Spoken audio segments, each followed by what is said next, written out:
In the early hours of January 6, 1709, as much of continental Europe slept beneath what they believed was an ordinary winter sky, something abnormal descended. From Paris to Prague, from London to Lisbon, an unprecedented chill swept silently across the land. Survivors would later claim that the cold did not fall like weather, it arrived like a plague, an invisible force that strangled the world before morning.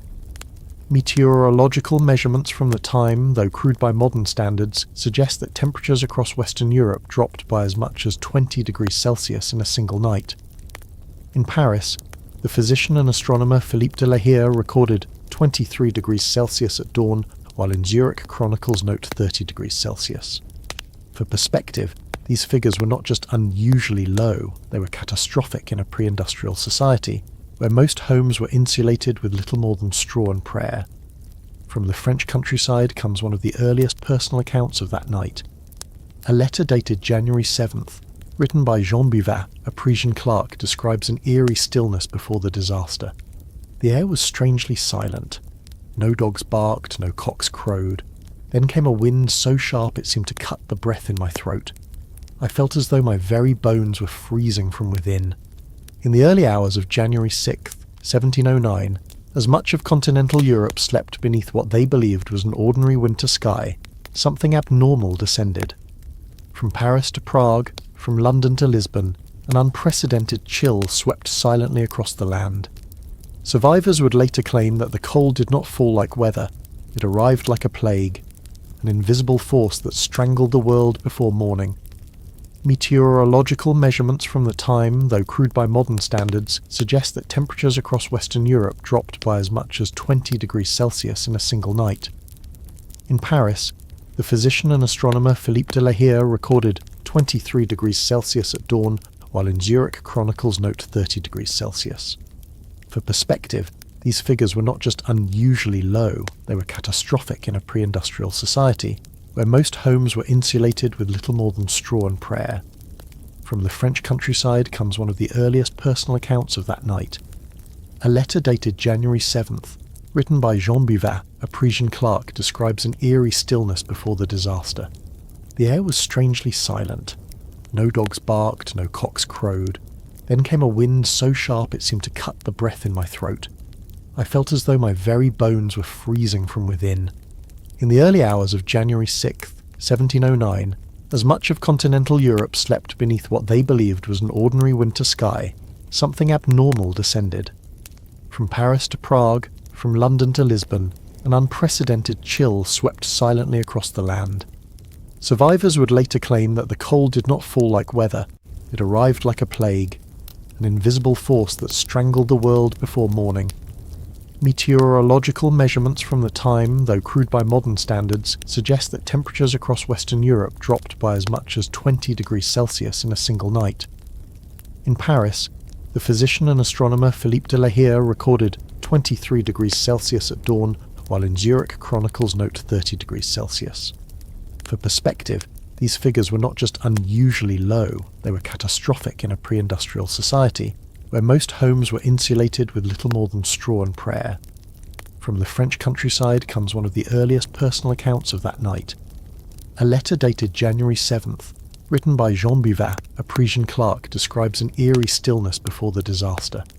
The air was strangely silent. No dogs barked, no cocks crowed. Then came a wind so sharp it seemed to cut the breath in my throat. I felt as though my very bones were freezing from within. In the early hours of January 6, 1709, as much of continental Europe slept beneath what they believed was an ordinary winter sky, something abnormal descended. From Paris to Prague, from London to Lisbon, an unprecedented chill swept silently across the land. Survivors would later claim that the cold did not fall like weather, it arrived like a plague, an invisible force that strangled the world before morning. Meteorological measurements from the time, though crude by modern standards, suggest that temperatures across Western Europe dropped by as much as 20 degrees Celsius in a single night.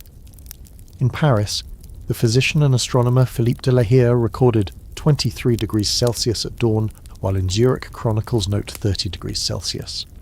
For perspective, these figures were not just unusually low, they were catastrophic in a pre-industrial society, where most homes were insulated with little more than straw and prayer.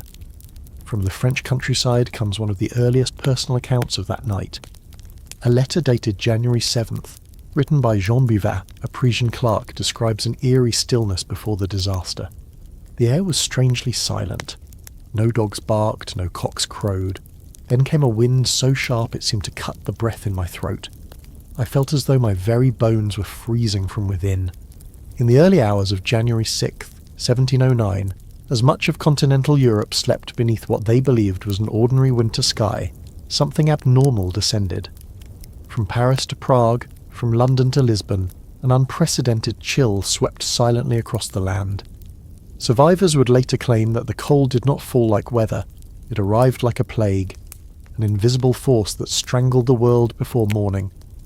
Meteorological measurements from the time, though crude by modern standards, suggest that temperatures across Western Europe dropped by as much as 20 degrees Celsius in a single night.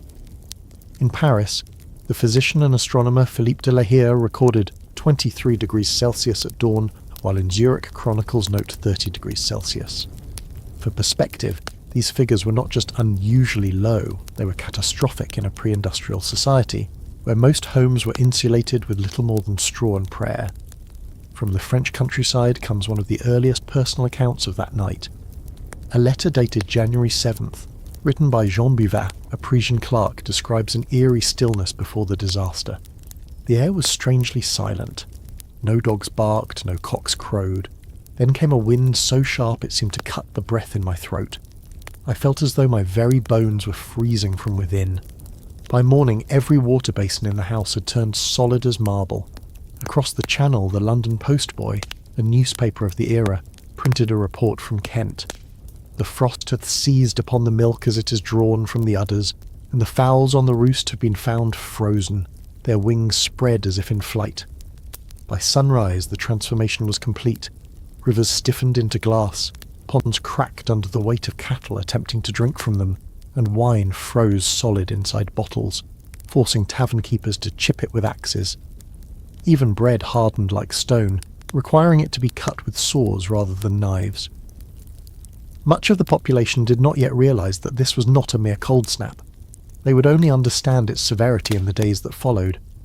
Those who lived in stone manors fared better. Those in wooden huts suffered. Those in mud dwellings died.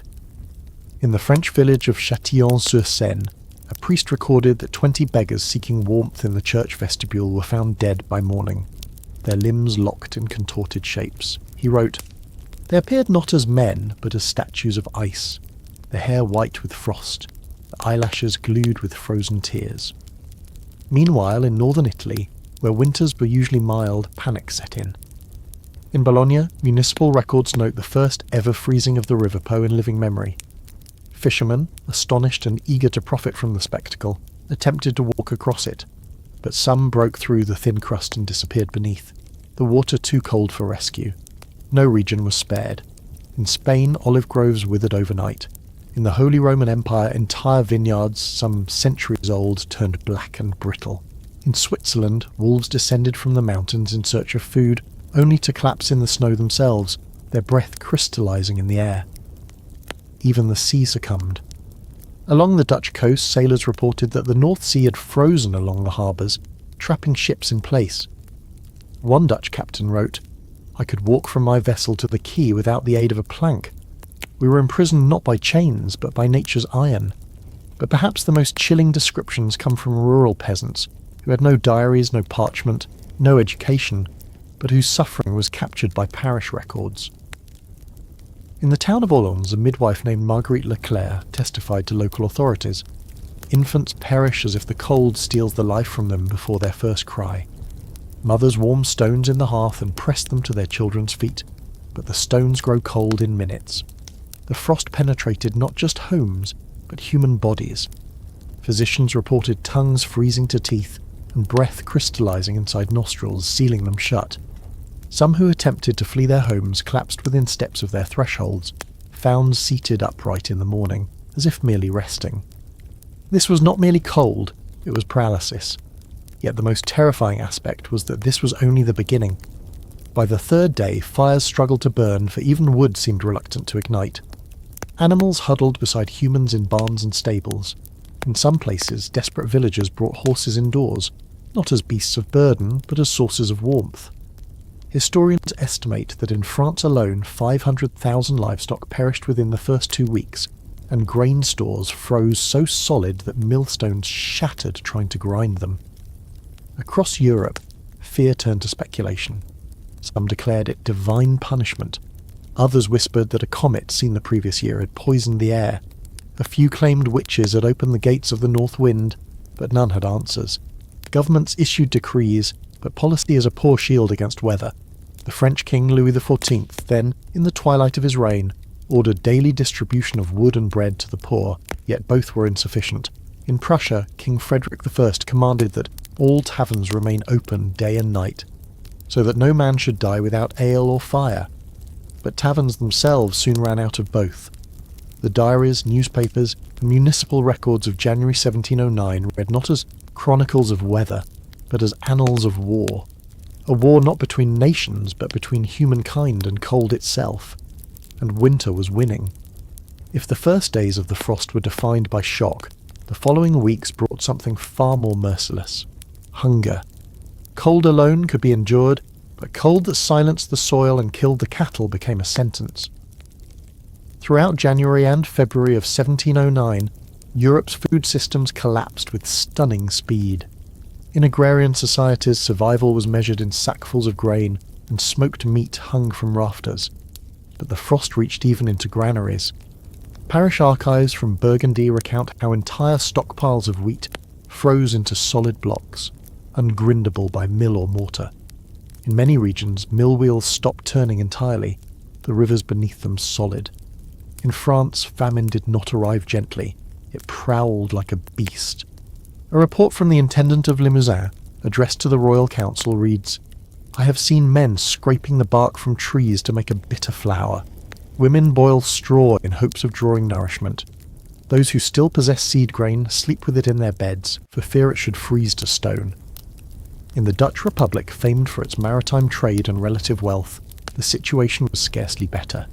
With canals frozen and windmills stalled, no bread could be baked in Amsterdam for 3 days, an unprecedented silence of ovens.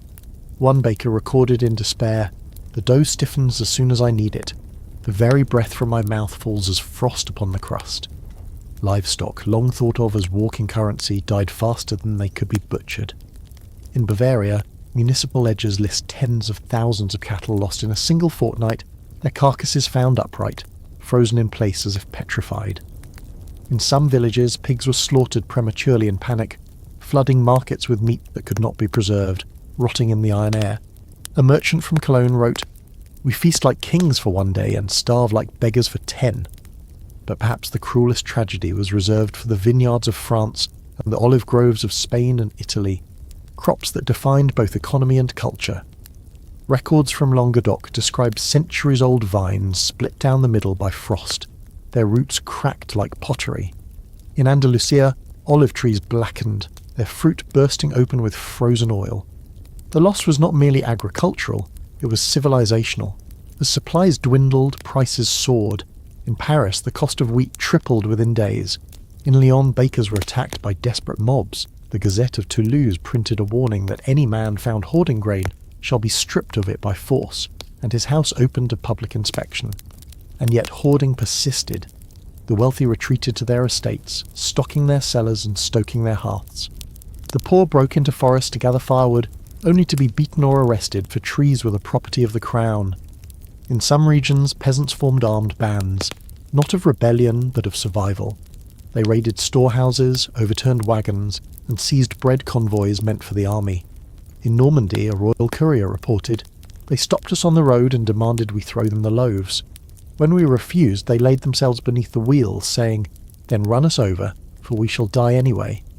Even those who still possessed food found the act of eating itself frozen. Butter needed to be hacked with knives, salt hardened into stones, even ale turned slush-like, forcing drinkers to chip it like ice. Soon, churches began to overflow, not with worshippers, but with bodies. In many towns, the ground was too frozen to dig graves. Corpses were stacked in barns or left beneath snowdrifts. marked with wooden stakes until spring. A priest in Lorraine noted grimly, "I bless them where they lie, for the earth will not receive them." Amidst this, rumours spread like wildfire. Some claimed that the king's astrologers had foreseen the frost but kept it secret. Others insisted that foreign nations had conjured it, using powders or alchemy. In Germany, pamphlets blamed the sins of women, urging towns to enforce stricter modesty. In Italy, processions marched through the streets bearing relics and chanting against the cold, not to warm the air, but to appease what they believed was God's wrath. There were glimpses of compassion. In Paris, Louis XIV ordered his own silverware melted to fund bread distributions, though critics said it was too little, too late. In England, Queen Anne commanded churches to remain open day and night, so that their fires might serve the poor. Yet even sanctuaries grew cold, their braziers insufficient. One vicar in Oxford lamented, "My congregation attends not for scripture but for embers." By March, the true enemy was not cold but despair. Families began to fracture. Some fathers abandoned their homes in search of food, never to return. Some mothers smothered infants in their sleep, believing it a mercy. Others, in what chronicles call a hunger madness, turned to unspeakable acts. In Saxony, a magistrate recorded the trial of a woman accused of boiling leather belts into soup, and when that failed, scraping the mortar from her chimney to consume the ash and lime. Yet still the frost held. Snow glittered like diamonds over fields where wheat once waved. Birds ceased to sing. The world had become a painting of winter, beautiful from a distance, deadly up close. But beneath that frozen silence, something else was stirring. Not warmth, but restlessness. People could endure cold and hunger, but not without someone to blame. And soon, their eyes would turn from heaven to throne and altar alike. By the time the frost had gripped Europe for 2 full months, the people no longer asked why it came. They asked who had allowed it. Hunger alone could be endured in silence, but injustice, or even the perception of it, could ignite flames where firewood could not. Across the continent, the first uprisings began not with swords, but with stones.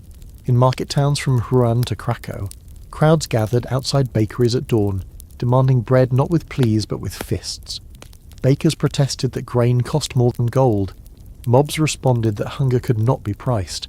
A record from Lyon states, "They overturned the ovens, smashed the scales, and threw the loaves into the streets, not to consume them but to destroy them, saying no man should eat if all could not eat." In Paris, the tension reached the palace gates. On February 4th, a crowd estimated at 5,000 marched towards Versailles, not in open rebellion but in desperate pilgrimage. They held no banners, only empty bowls. Royal guards barred their entry, fearing the mob might storm the palace. But according to a letter from Madame de Maintenon, the king's consort, they knelt in the snow, bowls raised like chalices of suffering. Louis XIV, frail in age yet still regarded as the Sun King, received reports with growing unease. He had faced wars, conspiracies, plagues, but never a revolt of the frozen. His council urged military action. Instead, he issued decrees. All remaining grain reserves were to be seized for royal distribution. Merchants caught withholding food would face imprisonment. Salt tax collections were suspended until winter's end. But policy could not thaw fields nor resurrect cattle. The people wanted not words, but someone to blame. In the countryside, millers were accused of grinding secretly for the rich. In cities, innkeepers were said to water ale and hide flour beneath their floorboards. In some regions, Jews and foreigners were scapegoated as hoarders of heat, an accusation as irrational as it was deadly. Yet the most dangerous blame fell not upon merchants or strangers, but upon the church. For generations, priests had preached that God rewarded the righteous and punished the wicked. But now the wicked froze no faster than the devout. Parishioners demanded answers. Why had their prayers failed? Why did relics not warm the air? In Naples, reports tell of villagers storming a monastery, dragging statues of saints into the snow and shouting, "Let them feel what we feel." In Bavaria, a procession of monks carrying the Virgin's image was dispersed by stones, their hymn drowned out by cries of "She is deaf to us." Yet in other places, faith did not collapse, it mutated. In southern France, peasant prophets emerged, claiming visions of divine judgment. One such figure, Marie of Béziers, declared that the frost was not punishment, but purification, and that those who survived would inherit a new world. Hundreds followed her barefoot across the snow, chanting psalms. She died within a week, her followers disbanding in silence. Governments watched these developments with dread. Starvation could be contained, but belief was unpredictable. In many regions, authorities resorted to censorship. In Vienna, pamphlets speculating on the frost's divine meaning were banned. In London, printers were warned against incendiary commentary on the weather. Yet censorship could not halt whispers. Some claimed the frost was a secret weapon of the Russians, born from northern sorcery. Others insisted the Pope had conjured it to punish Protestants, while Protestants accused the Jesuits of obscuring the sun with alchemy. In one absurd yet revealing rumour spread in Prague, a man was arrested for allegedly stealing fire from heaven and refusing to share it. Still, the frost held. Desperation grew darker. In Burgundy, a mayor was found frozen at his desk, a note beside him that read, "I cannot feed them. Better they curse a dead man than kill a living one." In Saxony, village councils dissolved themselves, declaring they no longer governed men but ghosts awaiting Thor. But not all revolts were chaotic. Some became organised resistance.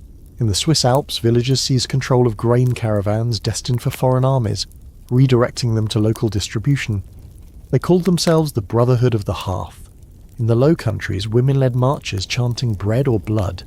Sometimes officials surrendered their stores without fighting. Other times, blood won.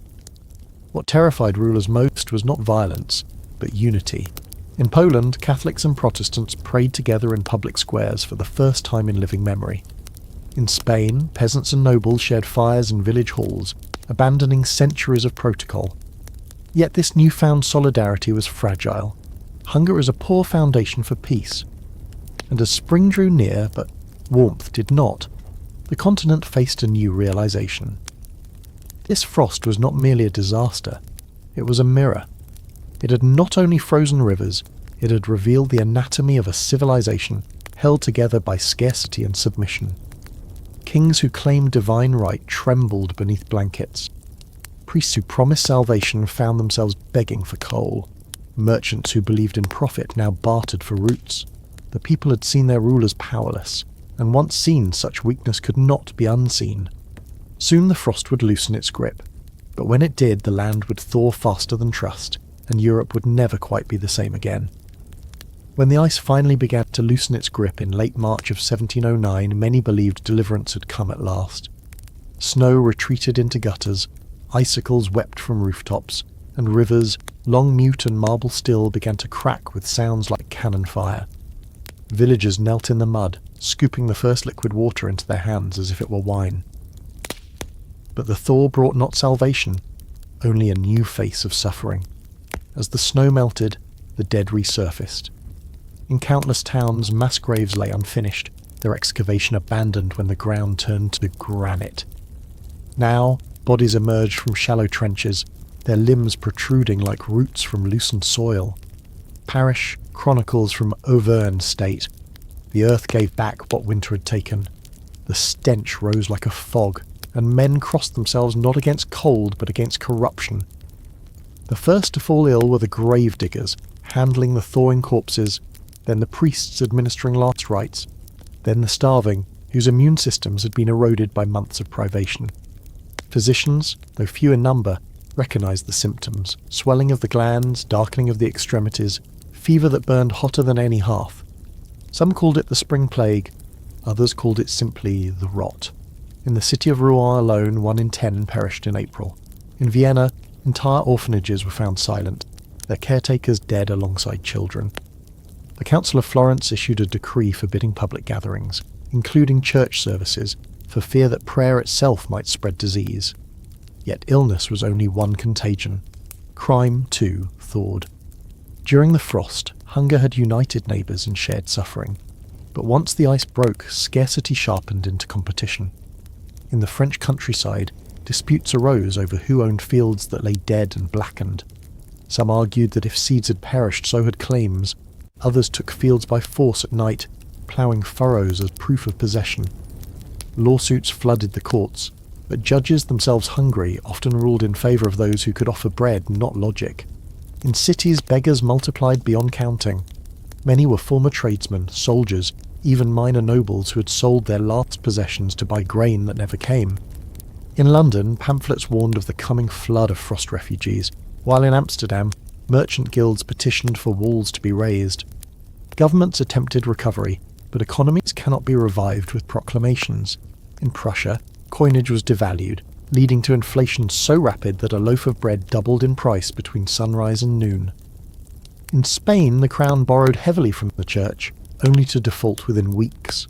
In France, Louis XIV authorised the minting of copper coins, which the people derisively called frozen money, claiming it was as worthless as melted ice. Taxation, once the lifeblood of monarchy, became its poison. Unable to pay, villages abandoned their charters, dissolving into bands of itinerant families. In some regions, tax collectors were found hanging in barns, with notes pinned to their coats reading "Collect this." The ruling classes, terrified, sought protection not in armies but in isolation. Estates were fortified, moats filled not with water but thorns, servants dismissed to avoid extra mouths. Yet isolation bred paranoia. In one noble household in Lorraine, a mother poisoned her own servant's stew, convinced they planned to seize her storerooms. She was found raving days later, crying, "They stared at my bread as wolves do." But amidst collapse, nature itself remained cruelly indifferent. Fields, once thawed, turned into quagmires of rot. Wheat sown too early drowned in puddles. Wheat sown too late never sprouted. Livestock that had survived the frost now died of disease, their hooves softening in mud, their bellies bloated from eating wet grass. Fish, long trapped beneath ice, surfaced belly up in rivers, clouding the water with silver corpses. Scholars of the era noted that the winter had killed, but the spring was poisoning. One Milanese physician wrote, "The frost was a guillotine, the thaw is a slow strangling." Even hope itself seemed unreliable. Churches, once scenes of accusation, were now scenes of exhaustion. Priests no longer preached of divine wrath or grace. They spoke only of endurance. In a sermon recorded in Liège, Father Guillaume addressed his decimated congregation. "Do not ask why this indeed has happened. Ask only what we must become in its shadow." For the shadow of the frost was long. It stretched across every field, every law, every tradition. Men who had once bowed to kings now questioned whether crowns could command the weather. Women who had buried children now spoke openly of fleeing, not to warmer lands, but to lands where justice was warmer. The frost had broken more than ice. It had cracked the foundation of obedience.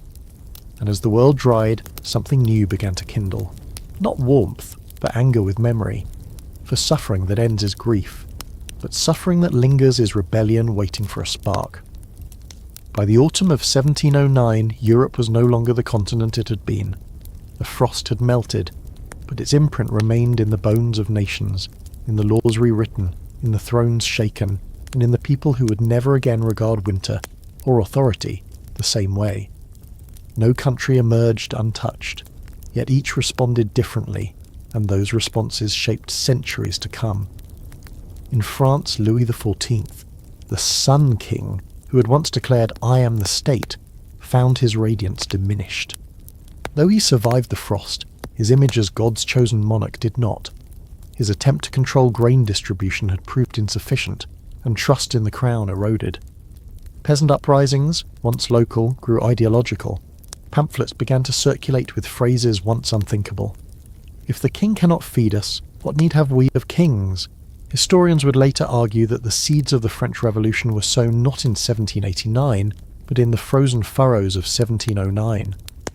In Russia, however, the frost became a crucible of strength. Tsar Peter the Great, though battered by crop failure, used the crisis to accelerate his reforms. He seized church lands to fund grain imports, reorganized administration, and decreed that no peasant could leave their village without permission, a measure both tyrannical and effective. While Western Europe staggered, Russia hardened. The year after the frost, Peter resumed his war against Sweden with renewed force. The Great Northern War ended in Russian victory, marking the birth of a new empire. Russian chroniclers declared other nations froze. Russia forged. In England, where the constitutional monarchy allowed for rapid economic response, Parliament passed the first Corn Import Act, reducing tariffs on foreign grain. The crisis helped define Britain's future as a global trading power, ensuring that no future famine would depend solely on local harvests. Yet even there, fear lingered. The winter was cited in debates for decades as proof that nature is sovereign above kings. In Switzerland and parts of Germany, local councils adopted grain reserve laws, mandating that each village maintain emergency stores. These would later evolve into state-managed food security systems, precursors to the welfare models of the 19th century. But the greatest change did not lie in governments, it lived in the minds of the common people. The frost had equalized suffering. Nobles had frozen beside peasants, priests had fallen ill beside heretics, merchants and beggars had burned the same broken furniture to stay alive. Social hierarchy, once sacred, had been revealed as fragile. Peasants began to question not only who ruled, but why rule existed as it did. Tax rebellions grew more coordinated. Village assemblies asserted new autonomy. In some regions, informal republics emerged, governing by consensus until they were crushed or formalized. But repression no longer restored obedience as before, for the people had discovered a terrible and powerful truth. No king could stop the wind, no priest could command the sky. If monarchs claimed divine right, then the frost had shown that God himself played no favourites. Even in art and literature, winter shifted from symbol to adversary. Painters depicted not idyllic snowy landscapes, but broken wagons, gaunt faces, frozen rivers lined with crosses. Poets wrote of the tyranny of ice and the silence that steals the living before dawn. Winter, once romanticised, became feared and respected. Yet perhaps the most enduring legacy was an awakening. The frost had broken more than crops, it had broken certainty, and in the void left behind, curiosity surged. Scholars began asking not who caused the frost, but what caused it. Meteorology emerged as a field. Temperature scales were standardized. The first proposals for systematic climate observation appeared in academic circles. Some even speculated, quietly, cautiously, that humanity might one day harness heat itself, defying the cruelty of nature. It would take centuries to fulfill that dream, but the dream was born in 1709, in the hearts of those who had survived what seemed unsurvivable. As one anonymous writer etched on a chapel wall in Brabant, "We endured when the world ended. We shall endure again." The frost had been merciless. It had claimed hundreds of thousands of lives. It had shattered harvests, toppled economies, and humiliated kings.